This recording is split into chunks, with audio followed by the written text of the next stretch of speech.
Honorable Professor Manoj Kumar Jha. शुक्रिया माननीय उपसभापति महोदय। सदन का जिन किसी ने इस पर चर्चा की कोशिश शुरुआत की, इस आइडिया को भी सलाम प्रणाम। एक चीज शुरुआत में कहना चाहता हूं, हरिवंश राय बच्चन जी की आत्मकथा का एक खंड है पहला, जिसका शीर्षक है क्या भूलूं क्या याद करूं। तो मेरे लिए यह अवसर 150वीं वर्षगांठ या सालगिरह इस खूबसूरत गीत का एक अवसर भी है आकलन करने का। माननीय वाइस चेयरमैन साहब, ये बिला वजह नहीं है कि वर्षगांठ में एक शब्द है गांठ और सालगिरह में एक शब्द है गिरह।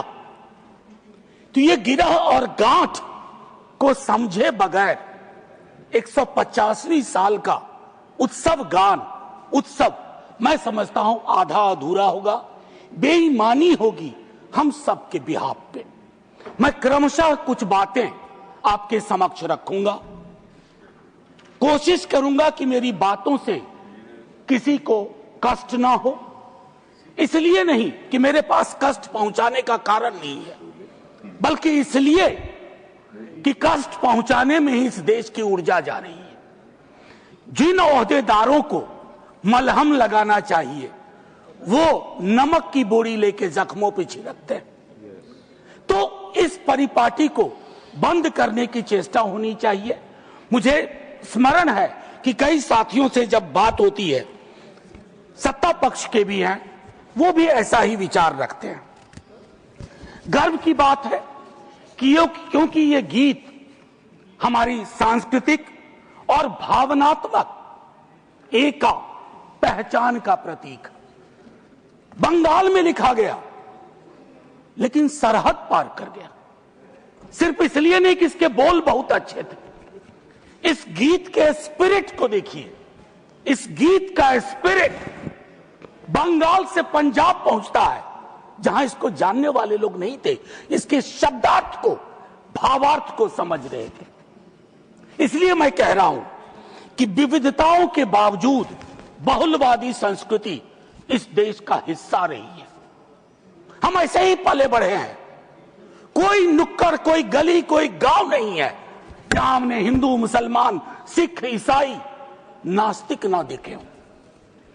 आजादी की लड़ाई में सबका योगदान, हिंदू, मुसलमान, सिख, ईसाई और नास्तिक भी।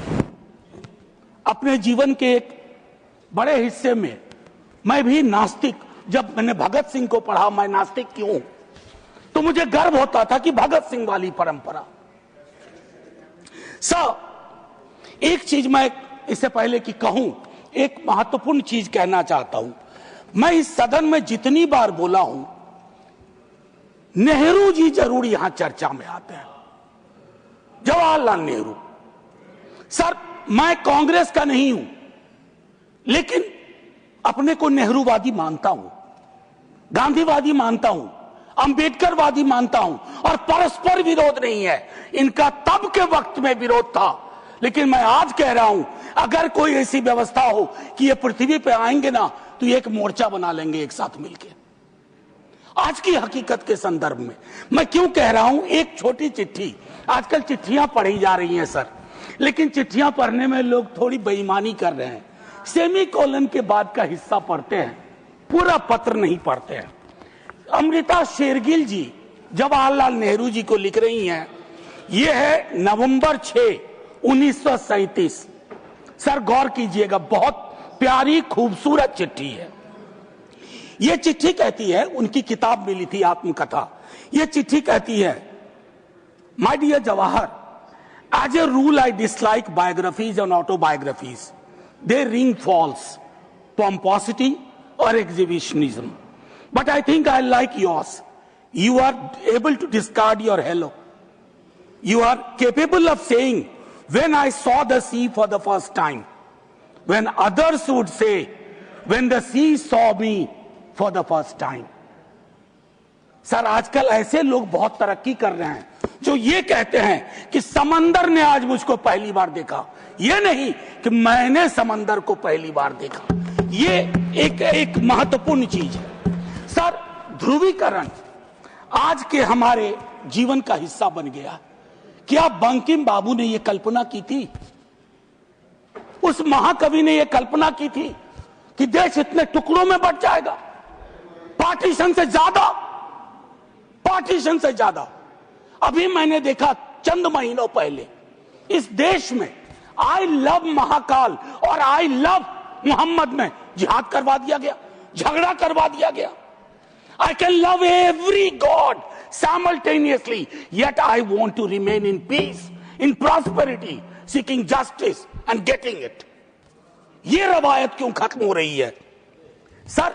ये निकेन प्रकारेण चुनाव जीत जाए, मैं बधाई देता हूं। चुनाव जीतना एक कला है, हो सकता है ये इस कला में आप निष्णात हो, लेकिन सर मैंने कहा तो मैं चोट नहीं पहुंचाऊंगा, लेकिन चुनाव जीत जाए और देश हार जाए, देश टुकड़ों में बंट जाए, गलियों गलियों में नफरत की फसल हो, ये कौन सा वंदे मातरम है? ये कौन सा वंदे मातरम है? मैं सिर्फ ये कहना चाहता हूं, चुनाव जीतने की कई पद्धतियां हैं। कुछ पब्लिक को पता है, कुछ अभी नहीं पता है, आने वाले दिनों में पता चल जाएगा, क्योंकि इस मुल्क में कोई सीक्रेट बहुत दिन छुपता नहीं है। लेकिन एक चीज जो सबके सामने उजागर है कि आप चुनाव के वक्त, चुनाव से पूर्व, चुनाव के दौरान आप किस प्रकार की जुबान बोल रहे हैं। सर मैं जानता हूं जब तमाम हमारे सीनियर साथी लोग, मंत्री लोग एक दिन तो पब्लिक लाइफ छोड़ के जाएंगे, मैं भी जाऊंगा छोड़ के सर, मैं भी छोड़ के जाऊंगा, लेकिन मूल्यांकन करूंगा मेरी बातों ने कितनों को चोट पहुंचाई है, कितने घर में दीवारें खड़ी कर दी, कितने गांव में तकसीम जैसे हालात कर दिए। मैं वंदे मातरम के माध्यम से कश्मीर पे बोलूंगा, शाम में मेरी ट्रोलिंग हो जाएगी, मैं नहीं बोलूं क्या? चुप हो जाऊं भय से, डर से? सर 1 मिनट का वक्त दीजिए, मैं ज्यादा वक्त, मेरे दूसरे स्पीकर हैं वो बोलेंगे, बस उसको 1 मिनट का वक्त दीजिए। मेरी बातें अधूरी रह गई हैं, लेकिन ऐसे अवसरों पर अक्सर होता है। सालगिरह जरूर मनाएं, गिरह का ध्यान रखें, वर्षगांठ जरूर मनाएं, गांठों का ध्यान रखें, और अगर वो न कर पाए तो इतना जरूर करें, इन महापुरुषों को, इनकी रचना को अपनी राजनीति का अवसर न बनाए, औजार न बनाए। और एक आखिरी टिप्पणी करूंगा, पहले भी कह चुका हूं सर, इस सदन में पक्ष विपक्ष दोनों तरफ महापुरुषों को याद करने वाले लोग हैं।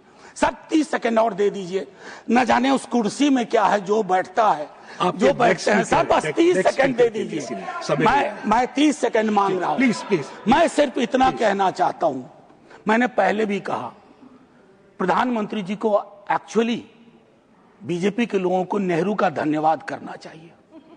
वो पॉलिटिकल लाइफ जैकेट की तरह इस्तेमाल किए जाते हैं। Nehru ji political life jacket. इसलिए कल सदन में एक नेता ने कहा, मैं आज यहां दोहराता हूं, एक दिन तय करिए और तय करिए कि मुकदमा हो। आप भी जिरह करिए, हम भी जिरह करें। मैं इतिहास का छात्र हूं, दिल्ली आया था एमए हिस्ट्री करने, धारा थोड़ी बदल गई, लेकिन आज भी इतिहास को संदर्भ में देखता हूं। 1937, 1905, 1915 की बातें पढ़ूंगा तो पूरा पैराग्राफ पढ़ूंगा, सेमीकोलन के बाद नहीं पढ़ूंगा। और मेरा इतिहास बोध 14 से पहले का है, 14 के बाद का नहीं है। जय हिंद, वंदे वंदे। Thank you doctor M Thambidurai ji.